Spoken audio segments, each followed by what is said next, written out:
Assalamualaikum warahmatullahi wabarakatuh. Eh, Selamat datang di channelnya Para Guru. Saya rubah channel ini menjadi Para Guru. Yang kemarin channel Guru Berbagi. Ternyata banyak yang punya channel Guru Berbagi. Jadi saya ingin channel ini beda dengan channelnya teman-teman guru yang sudah ada ya, Bapak Ibu. Insya Allah kita akan mulai bahas soal-soalnya. Dan yang pertama saya bahas di sini adalah soal P3K kompetensi teknis guru ya. Itu masih di pedagogi ya.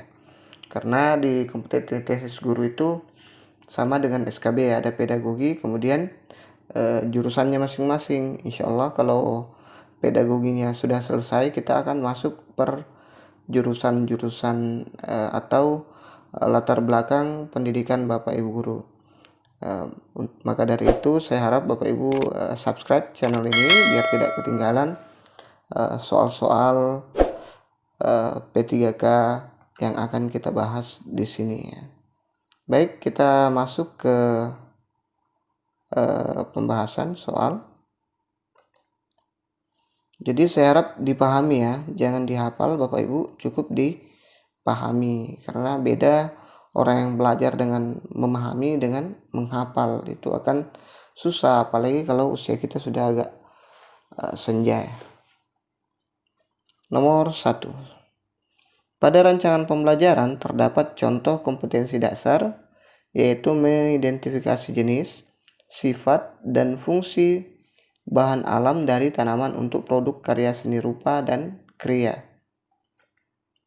Maka rumusan indikator yang bisa dikembangkan guru pada tingkatan kognitif mencipta atau C6 yang tepat adalah ya, jadi ada istilah C1 sampai C6 ya di situ. Jadi Bapak Ibu guru yang pernah ikut PPG, yang selalu ikut pelatihan di MGMP, insya Allah akan mudah menjawab soal ini. A. Mengelompokkan bahan alam dari tanaman pandan untuk produk karya seni rupa. B. Menyebutkan fungsi tanaman pandan untuk produk karya seni. C. Menjelaskan sifat tanaman pandan untuk produk karya seni. D. Membedakan sifat tanaman pandan dengan tanaman suji untuk membuat produk karya seni rupa dari tanaman pandan. Baik, kita langsung masuk ke pembahasan. Nah, untuk menjawab soal tersebut di atas, peserta harus memahami tingkatan kognitif. Nah, ini dia tingkatan kognitif ya. Ada dengan kata kerja operasionalnya, contoh C1 mengingat, C2 memahami, C3 menerapkan, C4 menganalisis, C5 mengevaluasi, C6 mencipta. Ini yang terakhir ya, mencipta. Ini mengingat, menyebutkan, menghafalkan, mengetahui, menuliskan, memberi label. Memahami, membedakan, menerangkan, mengartikan, merangkum, mengelompokkan. Sedangkan menerapkan, melaksanakan, melakukan, melatih, pembiasaan, membiasakan, membedakan, menyelesaikan, menggunakan. Kemudian menganalisis, memilih, menata, menyeleksi, mendiagnosis, mengedit, menguraikan. Ada C5, mengevaluasi, membuktikan, memisahkan, menguji, mengukur, mengkritik, memvalidasi, monitor. Kemudian yang terakhir C6, mencipta, membangun, membentuk, membuat, menampilkan, memperjelas, menemukan, menyusun. Kata kerja operasional membuat termasuk dalam tingkatan kognitif C6, yaitu mencipta. Jadi jawabannya ada di option E ya. Ini dia, membuat produk ya. Oke, kita lanjut ke soal selanjutnya. Pada sebuah rancangan pembelajaran atau RPP tertulis contoh rumusan indikator kompetensi, yaitu menjelaskan kondisi operasi sistem dan komponen perangkat keras. Jika seorang pendidik akan menyusun menjadi tujuan pembelajaran, maka rumusan yang tepat adalah A. Setelah melaksanakan proses pembelajaran melalui praktik, siswa dapat menjelaskan kondisi operasi sistem dan komponen perangkat keras berupa komponen input, proses, dan output. Setelah melaksanakan proses pembelajaran dan menggali informasi melalui diskusi, siswa dapat menjelaskan kondisi operasi sistem dan komponen perangkat keras secara benar. C. Siswa dapat menjelaskan kondisi operasi sistem dan komponen perangkat keras berupa komponen input, proses, dan output secara benar. D. Menjelaskan kondisi operasi sistem dan komponen perangkat keras, komponen input, proses, dan output tanpa melihat catatan. E. Setelah melaksanakan proses pembelajaran dan menggali informasi melalui diskusi, materi kondisi operasi sistem dan komponen perangkat keras secara benar tanpa melihat catatan. Oke, kita masuk ke pembahasan. Kira-kira rumusan yang tepat untuk tujuan pembelajaran. Oke. Ini ada unsur-unsur dalam merumuskan tujuan pembelajaran, hendaknya memenuhi kaidah ABCD, ya, yaitu A. Audience, B. Behavior, C. Condition, D. Degree. Ya. Audience adalah peserta didik yang akan belajar, kemudian sementara behavior adalah perilaku yang spesifik yang akan dimunculkan oleh peserta didik setelah selesai memperoleh pengalaman belajar dalam pelajaran tersebut. Ya. Kemudian condition adalah kondisi yang berarti batasan yang dikenakan kepada peserta didik atau alat atau peralatan yang digunakan peserta didik pada saat dilakukan penilaian. Degree adalah tingkat keberhasilan peserta didik dalam mencapai perilaku. Ya. Setelah melaksanakan proses pembelajaran dan menggali informasi melalui diskusi, siswa, ini audiensnya ya, audiens yang siswa yang ingin belajar, ini tadi proses, ini condition. Setelah melaksanakan pembelajaran, menggali informasi, diskusi, dan sebagainya. Kemudian kondisi, condition, menjelaskan kondisi operasi sistem dan komponen perangkat keras secara benar. Ya. Ini kondisinya behavior ini ya, behavior. Menjelaskan kondisi itu behavior karena perilaku spesifik yang akan dimunculkan oleh peserta didik setelah belajar ya. Ini. Jadi diminta menjelaskan kondisi operasi sistem ya, komponen perangkat keras setelah belajar. Kemudian di degree adalah tingkat keberhasilan peserta didik dalam mencapai perilaku. Nah, secara benar, ini dia sudah berhasil menjelaskan dengan benar ya, tentang perangkat keras. Jadi jawaban yang benar adalah option B. Lanjut. Soal nomor 3. Pada saat menyusun perencanaan pembelajaran pokok materi tentang unggas, seorang guru merumuskan tujuan pembelajaran agar siswa dapat mendefinisikan hewan unggas, mengelompokkan dan membedakan jenis-jenis unggas. Adapun pilihan strategi pembelajaran untuk menjelaskan materi kepada siswa tersebut, yaitu strategi pembelajaran deduktif.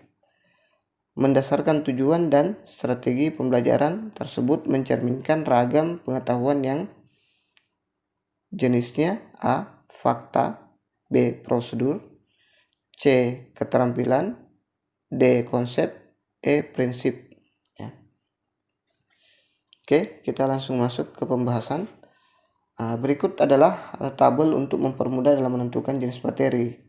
Jenis materi, fakta, konsep, prosedur, prinsip, keterampilan, aspek afektif, aspek motorik.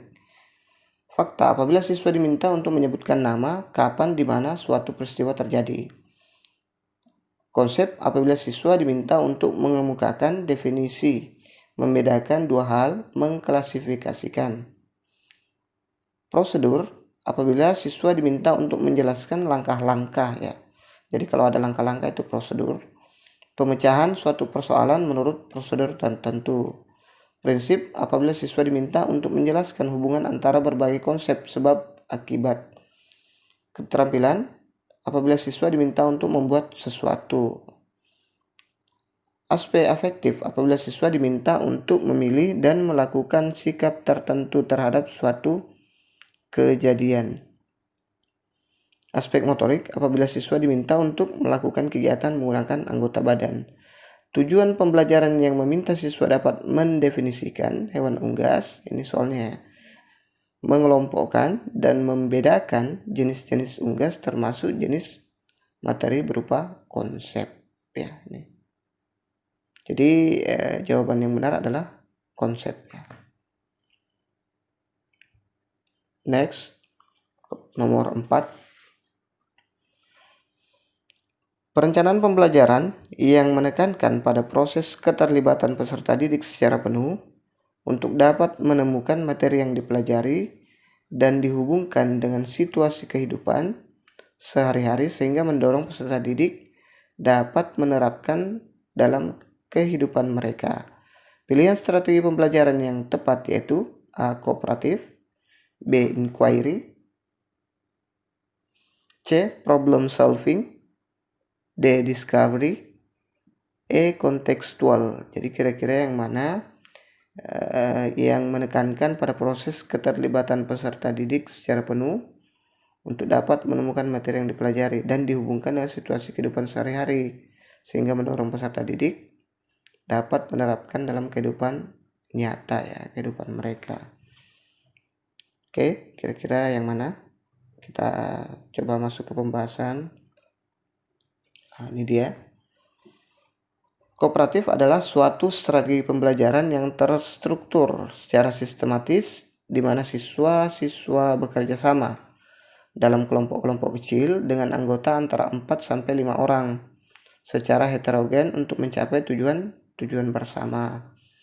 Sedangkan problem solving merupakan kerangka konseptual tentang proses pembelajaran yang menggunakan masalah-masalah real dalam kehidupan nyata atau otentik, bersifat tidak tentu, terbuka dan mendua untuk merangsang dan menantang siswa berpikir kritis untuk memecahkannya. Kemudian inquiry adalah proses untuk memperoleh dan mendapatkan informasi dengan melakukan observasi atau eksperimen guna mencari jawaban maupun memecahkan masalah terhadap pertanyaan atau rumusan masalah dengan menggunakan berpikir kritis dan logis ya.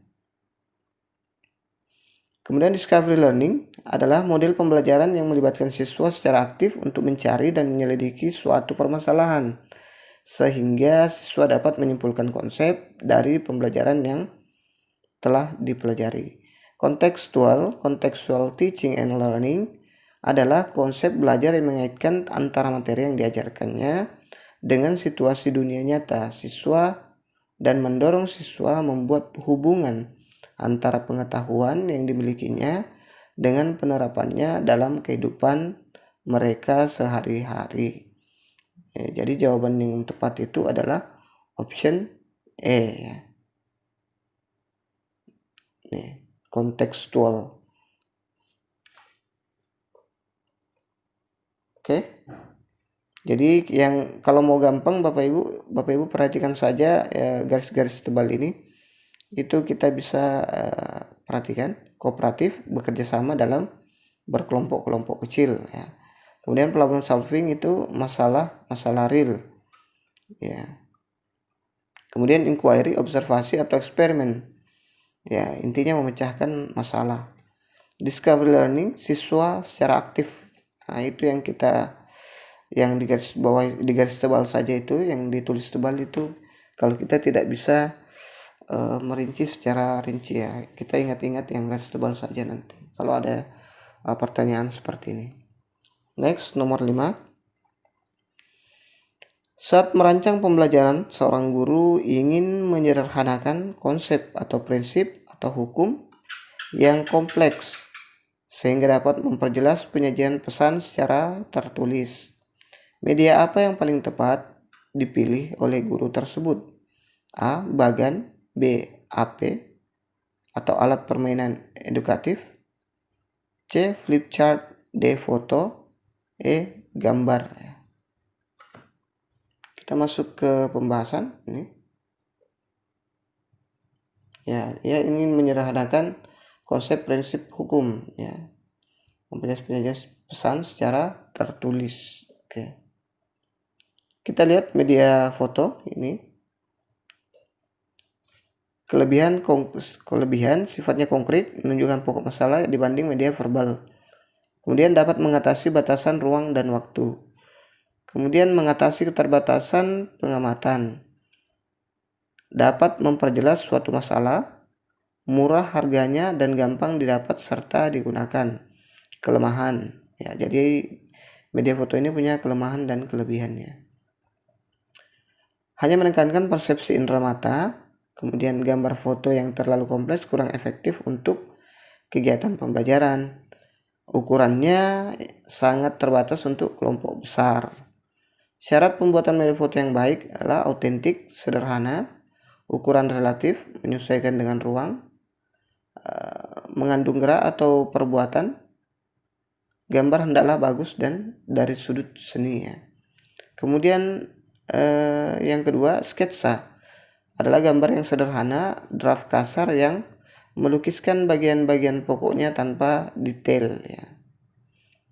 Selain dapat memperjelas penyampaian pesan, menghindari verbalisme, menarik perhatian siswa, harganya pun tak perlu dipersoalkan sebab media ini dibuat langsung oleh guru. Sketsa yang dibuat secara cepat sementara guru menerangkan dapat pula dipakai untuk tujuan tersebut.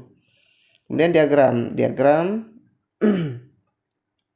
sebagai suatu gambar sederhana yang menggunakan garis-garis dan simbol.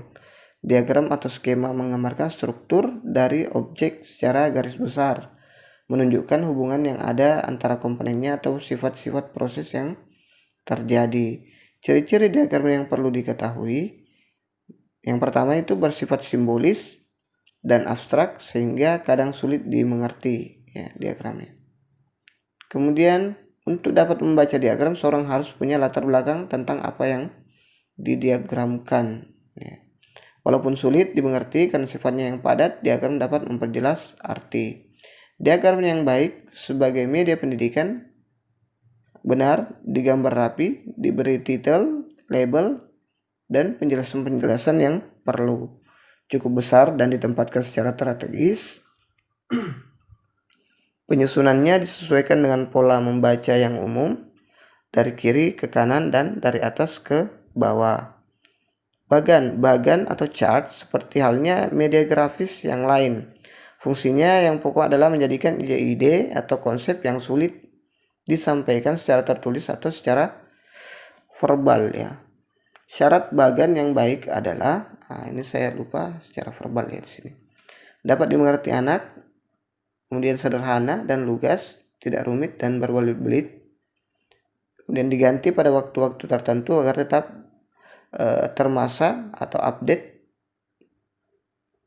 Kemudian contoh bagan organisasi, bagan alur siklus air. Oke. Kemudian grafik sebagai suatu media visual. Grafik adalah gambar sederhana yang menggunakan titik-titik, garis atau gambar. Grafik disusun berdasarkan prinsip-prinsip matematik dan menggunakan data-data kooperatif.